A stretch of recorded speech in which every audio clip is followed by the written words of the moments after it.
ఇది day 2 of Navratri. Navratri day 2 గాదు. అంటే నేను మాలేసుకొని డే 2. నేను 2 డేస్ ముందే యేసుకున్నా నవరాత్రికి. అంటే 11 డేస్ మాలన్నమాట నాది. సో, నేను ఈ 2 రోజులు పూజ ఎక్కడ చేసుకోవాలి అని చెప్పి ఇంట్లోనే అమ్మది ఫోటో ఉంటే అమ్మ ఫోటో పెట్టుకొని, గౌరమ్మ పెట్టుకొని, కలశం పెట్టుకొని నేనే పూజ చేసుకుంటున్నా. రేపు ఎట్లాగో అమ్మ వస్తుంది కాబట్టి అమ్మ దగ్గరనే పూజలు చేసుకుంటా. ఇంట్లో జస్ట్ దీపం ముట్టించేసి అమ్మ దగ్గర పూలు అవి పెట్టేస్తా. నాకు కూడా అన్నీ ఏం తెలియదు, కానీ తెలిసినంత మట్టుకు మాత్రం మంచిగా నీట్గా చేస్తా. ఇంట్లోనే దీక్ష చేసుకుంటున్నా. దీక్ష చేసుకొని అమ్మకి ఆరగించి తర్వాత నేను తీసుకుంటా.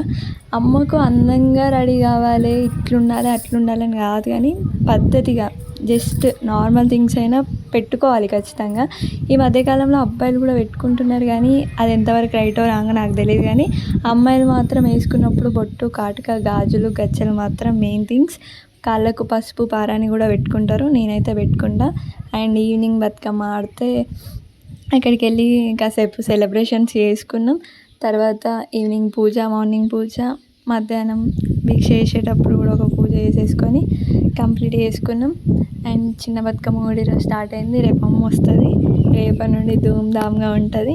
రేపటి నుండి మీకు అన్నీ చూపిస్తా. మాకు ఈవినింగ్ టైం అమ్మను ఆగమనం చేస్తారు. అమ్మకు ఇట్లా క్లాత్ కట్టి ఊరంతా ఊరేగించారు.